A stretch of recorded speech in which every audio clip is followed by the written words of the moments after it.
اب آج کے ہمارے اس اجلاس کے چیف گیسٹ حضرت مولانا سید محمود مدنی صاحب تشریف لائیں اور آج کے اس اجلاس کے موقع پر آپ کو خطاب کریں۔ ایک ساتھ کھڑے ہوں گے، کھڑے ہو، ذرا ایک ایک ہاتھ کی دوری پہ بیٹھیں، ایک ایک ہاتھ پیچھے لیجئے، پیچھے پورا گراؤنڈ خالی پڑا ہے، جان دیجئے، پورا ایک گیپ، ایک ساتھ بیٹھے گے، بیٹھ جاؤ۔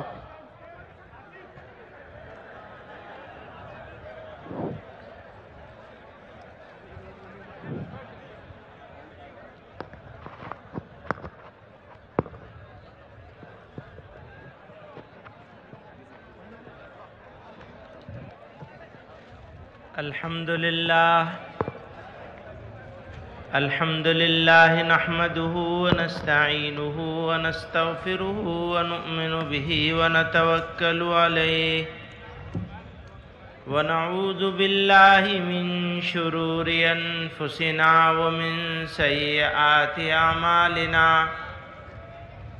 من يهده الله فلا مضل له ومن يضلله فلا هادي له ونشهد أن لا إله إلا الله وحده لا شريك له ونشهد أن سيدنا ومولانا محمدا عبده ورسوله صلى الله تعالى عليه وعلى آله وصحبه وبارك وسلم۔ محترم معزز علماء کرام اور جمعیت یوتھ کلب کے نوجوان ساتھیوں، عزیز بچوں اور حاضرین جلسہ، وقت بہت ہو گیا ہے اور باتیں بھی تقریباً ساری آ گئیں، پھر بھی کچھ باتیں مجھے عرض کرنی ہے۔ اللہ تعالیٰ نے اپنے فضل سے ہم لوگوں کو انسان بنایا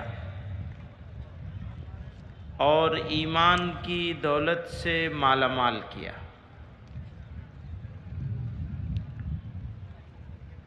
اس کے لیے ہم لوگ جتنا بھی شکر ادا کریں کم ہے، لیکن بحیثیت مسلمان کے ہمارے اوپر کچھ ذمہ داریاں، اگر ان ذمہ داریوں کو ہم پورا نہیں کر پائے تو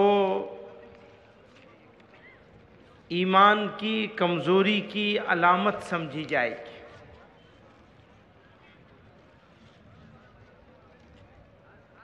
اگر ہمیں ایمان ملا ہے تو کوئی دوسرا ایمان سے کیوں محروم رہ جائے؟ ہمارے دل میں یہ جذبہ ہونا چاہیے کہ وہ لوگ جو ایمان سے محروم رہ گئے، اللہ تعالیٰ ان کے دلوں تک بھی ایمان کا نور پہنچا دے۔ اسی لیے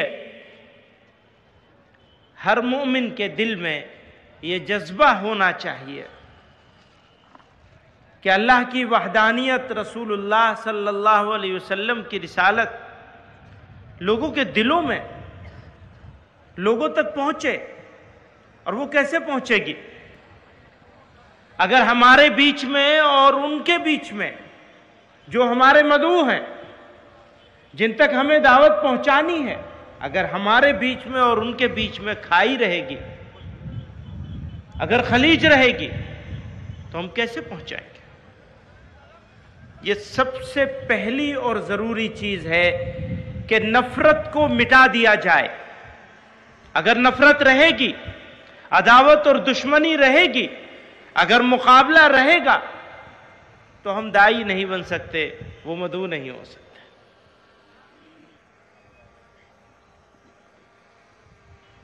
دلوں کو جیتنا.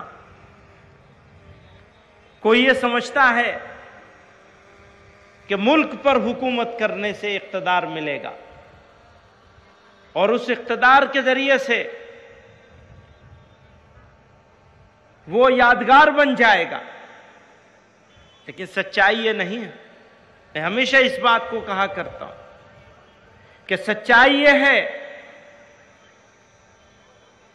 کہ حکومت ان کی ہوتی ہے جو دلوں کو جیتا کرتے ہیں. مجھ سے کوئی سوال کر رہا تھا ابھی چند روز پہلے.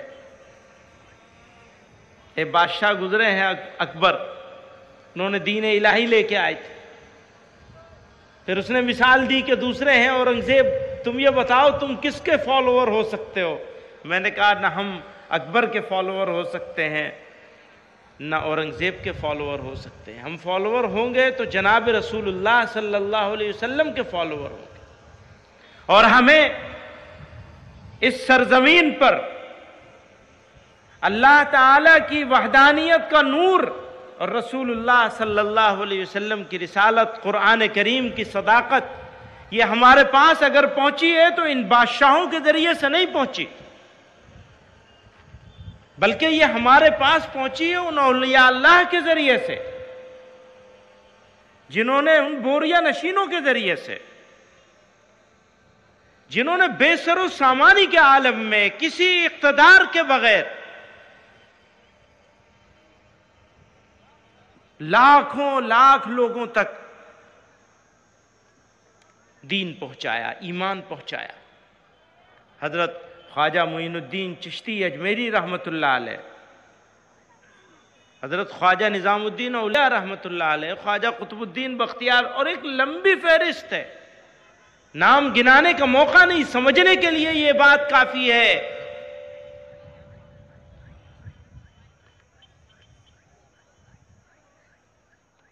کہ ہمارے اس اسلام کا، اس خطے میں اسلام کا نور، اگر اسلام پہنچا ہے ہم تک، یہ عظیم الشان نعمت جو ہماری زندگی سے بڑی نعمت ہے ہمارے لیے، اگر یہ ہم تک آیا ہے تو ان لوگوں کے ہاتھ سے آیا. سچی بات یہ ہے کہ اس زمانے میں اگر وہ زمانہ اٹھا کر کے دیکھ لیا جائے تو فائدہ کم پہنچا ہے، نقصان زیادہ پہنچا ہے بادشاہوں کے ہاتھ سے. ہمارے لیے ان کی بادشاہت فخر کی بات نہیں تھی.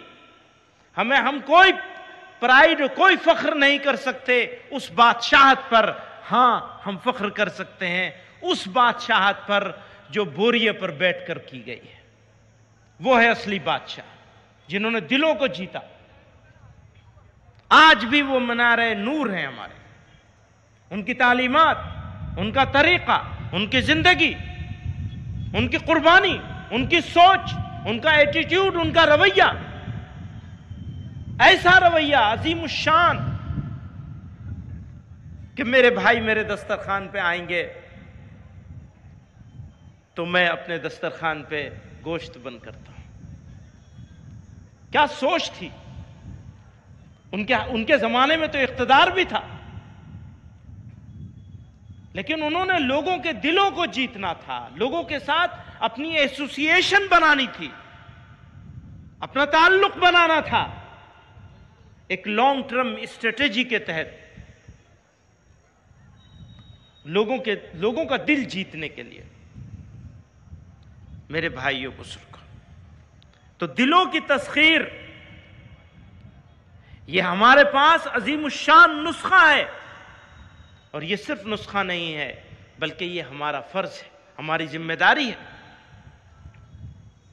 وہ یہی چاہتے ہیں کہ بیچ میں جتنی گہری کھائی کر دی جائے عام انسانوں کے بیچ میں اور اللہ کا نام لینے والوں کے بیچ میں، جتنی گہری کھائی کر دی جائے اتنا وہ کامیاب ہو گئے.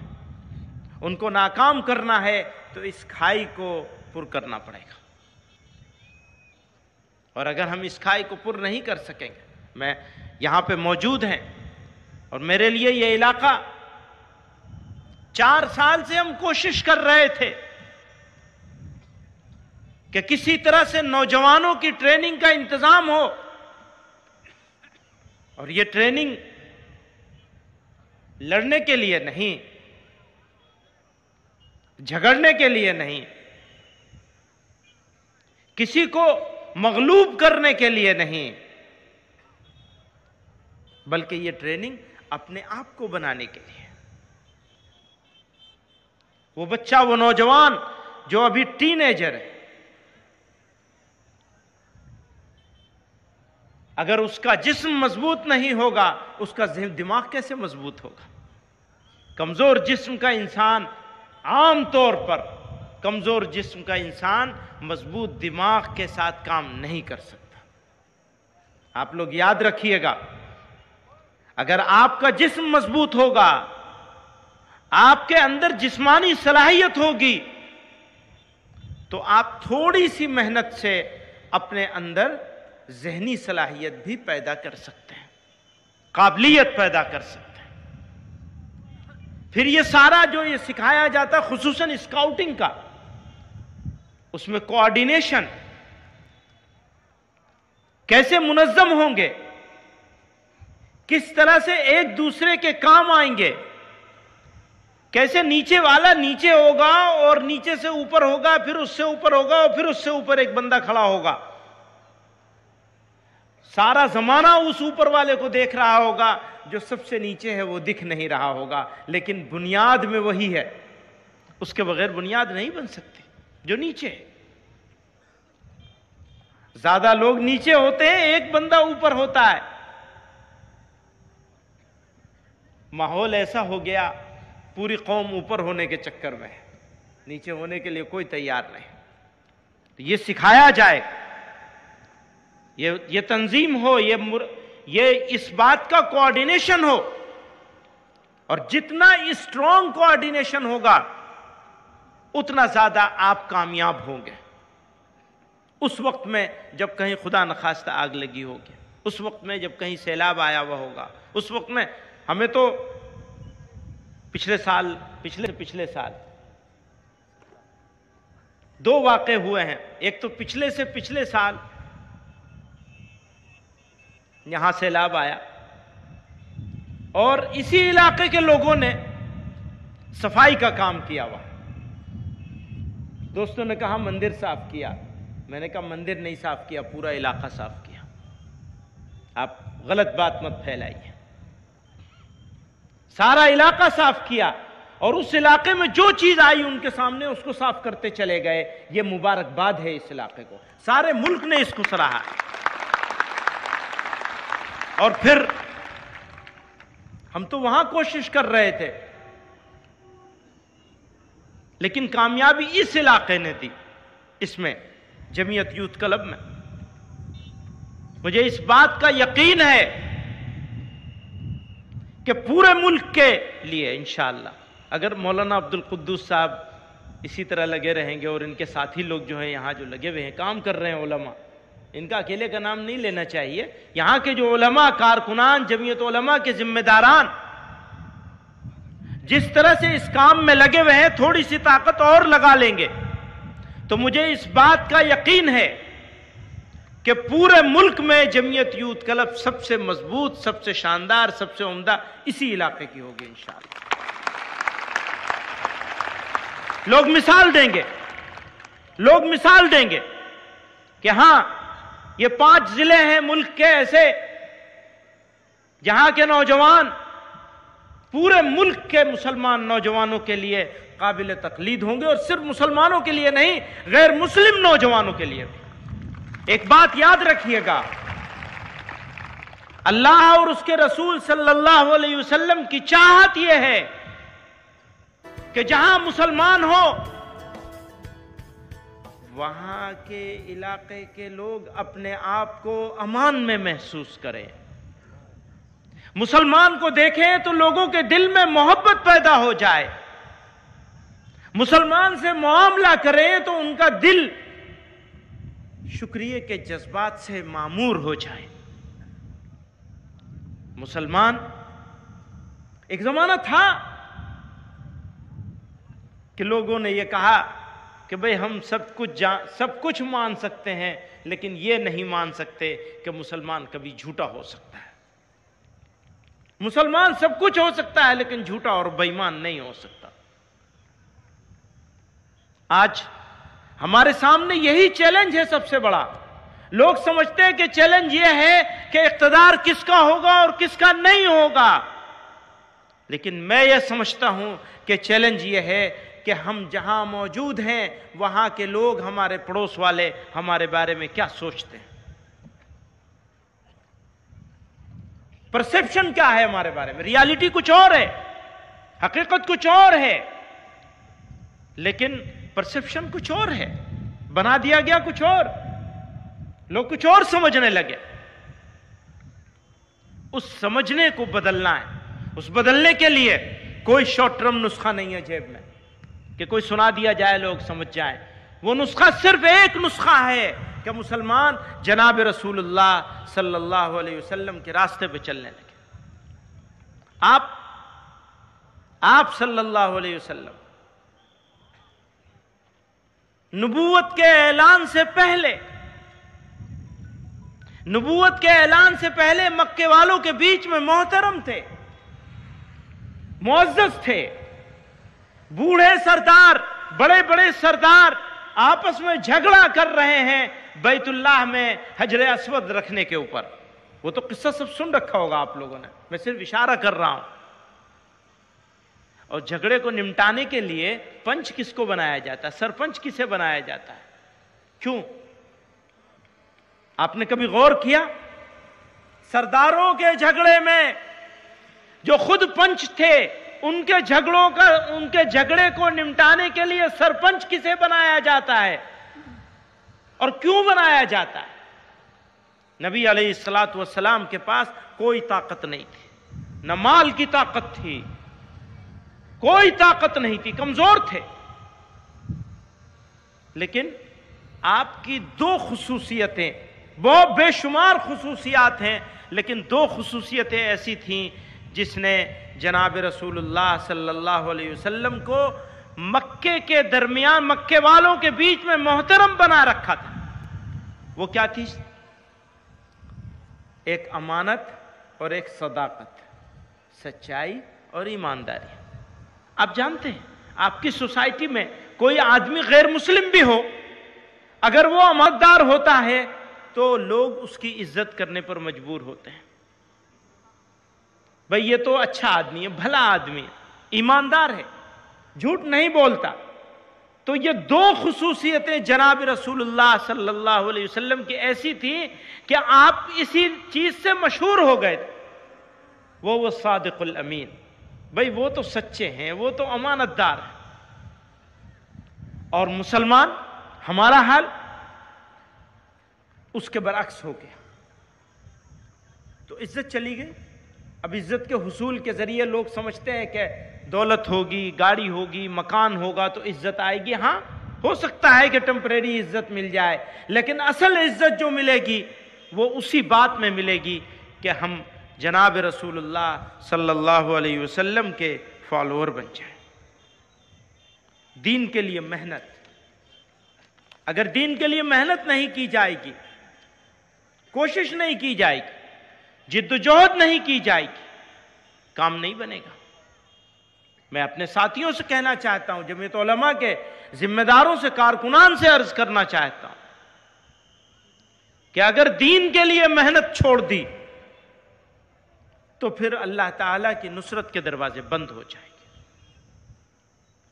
اللہ تعالیٰ کی مدد انہی لوگوں کے ساتھ ہے جو اپنی حالت کو بدلنا چاہتے ہیں، اور حالت بدلنے کے لیے محنت کرنی پڑے گی، قربانی دینی پڑے گی، جدوجہد کرنی پڑے گی۔ یہ مثال آپ کے سامنے ہے، محنت کے نتیجے میں یہ تیار ہوئے ہیں، لیکن یہ بڑی شروعات ہے، اس کو ہم انجام نہ سمجھ لیں، یہ ابتدا ہوئی ہے عمل۔ کوئی نوجوان، خصوصاً 14 سال سے لے کر 25 سال کے بیچ کے، 12 سال سے 25 سال کے بیچ کے ہمارے بچے جو ہیں، وہ اس علاقے میں کوئی ایسا نہیں بچنا چاہیے جو کم سے کم تیسرے درجے تک کی تربیت حاصل نہ کر لے۔ اور یہ ہمارے ذمہ داران، کارکنان اور آپ لوگوں کی مدد کے بغیر نہیں ہوگا۔ آپ لوگ مدد کریں گے، اس کا ارادہ کریں گے. ہو سکتا ہے کوئی یہ آپ کو سمجھانے کی کوشش کرے کہ اس جسمانی تربیت کا کیا فائدہ ہے، اس سے کیا ملنے والا ہے، نہ اس سے پیسہ ملنے والا ہے، نہ نوکری ملنے والی ہے. ہو سکتا ہے یہ بھی کوئی سمجھائے. آج کل تو بہت ساری باتیں سمجھائی جاتی ہیں، یہ بھی چلائی جاتی ہے کہ جلسے کرنے کی کیا ضرورت ہے، اتنے پیسے جلسے جلوس میں خرچ کیے جا رہے ہیں.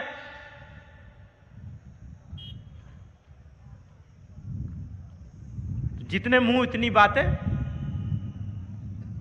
سمجھاتے رہو. کام کرنے والوں کو تو کام ہی کرنا ہے، اور اگر کام کرنے والے کام بند کر دیں گے تو قوم حوصلہ ہار دے گی. سب سے بڑی ذمہ داری ہمارے پاس یہ ہے کہ ہم اپنے قوم کو کسی قیمت پر حوصلہ نہ ہارنے دیں، مایوس نہیں ہونے دیں. میں آپ کو بتانا چاہتا ہوں، آج یہ کسی کے لیے چیلنج نہیں ہے، کوئی اس سے تھریٹ فیل نہ کرے. میں یہ بتانا چاہتا ہوں آپ سے، اس پوری دنیا میں جتنے مسلمان بستے ہیں ان میں سب سے بڑی تعداد، دنیا میں مسلمانوں کی سب سے بڑی تعداد انڈونیشیا میں رہتی ہے. معلوم ہے آپ کو؟ سب سے زیادہ مسلمان انڈونیشیا میں بستے ہیں. اور اس کے بعد سب سے زیادہ مسلمان کہاں بستے ہیں؟ کہاں بستے ہیں؟ کہاں بستے ہیں؟ یہاں پہ جو لوگوں نے اسلام کے نام پر جو ملک بنایا تھا، وہاں سے زیادہ مسلمان یہاں بستے ہیں. آپ سمجھ لیجئے اس کو. ہم کمزور حالت میں نہیں ہیں، لیکن یہ کسی کو ڈرانے کے لیے نہیں کہہ رہا ہوں میں کہ کمزور حالت میں نہیں ہے. آپ کی ہمت اور حوصلے کو بلند رکھنا ہے. آپ اس ملک کے لیے اسٹ ہیں، سرمایہ ہیں. آپ اس ملک پر بوجھ نہیں ہیں. یاد رکھیے گا، آپ نہ بوجھ تھے، نہ ہیں، اور نہ ہوں گے انشاءاللہ. ہمارا عزم ہے، ہمارا حوصلہ ہے. ہم نے اس ملک کو بنایا ہے، سنوارا ہے. وہ ملک جو چھوٹے چھوٹے رجوالوں میں بٹا ہوا تھا، ہم نے اس کو ایک ملک انڈیا، ہندوستان، بھارت کا نقشہ دیا. ہم نے دیا، اور ہم اس پہ کوئی کمپرومائز کرنے کے لیے تیار نہیں ہیں. 1 انچ کسی کو اس ملک کے ساتھ غداری کرنے کی اجازت ہرگز نہیں دی جائے گی. اور نہ اس ملک میں کسی کی سپریمیسی چلے گی، کسی قیمت پر نہیں چلے گی. کوئی اگر سپیریئرٹی کمپلیکس میں ہے تو اپنا دماغ درست کر لے.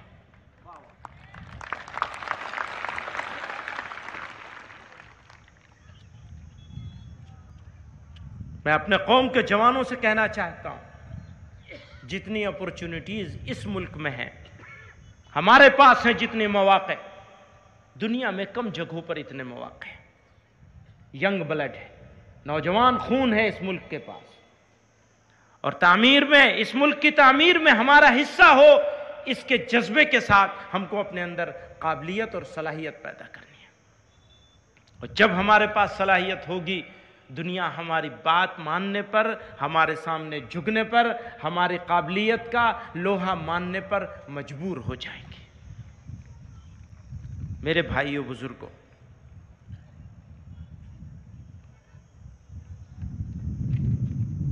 اتحاد یہ ایک موضوع ہے جس پر بہت کچھ بولا جا سکتا ہے، لیکن یہ جو کام شروع ہوا ہے، یہ جو جمعیت یوتھ کلب کا کام شروع ہوا ہے، اور یہ ابھی بالکل شروعات میں ہے.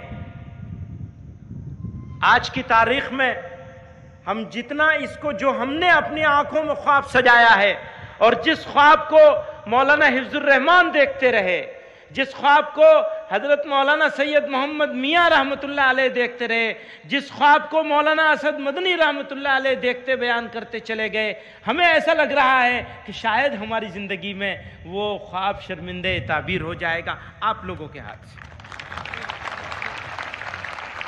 صرف آپ کے ہاتھ سے، یہ گجرات کے ان 5 ضلعوں کے ہاتھ سے ملک کو انقلاب کی ایک نئی روشنی ملے گی انشاءاللہ. میرے جوانوں کو حوصلہ ملے گا، اور ہم وَأَعِدُّوا لَهُمْ مَا اسْتَطَعْتُم مِّن قُوَّةٍ وَمِن رِّبَاطِ الْخَيْلِ،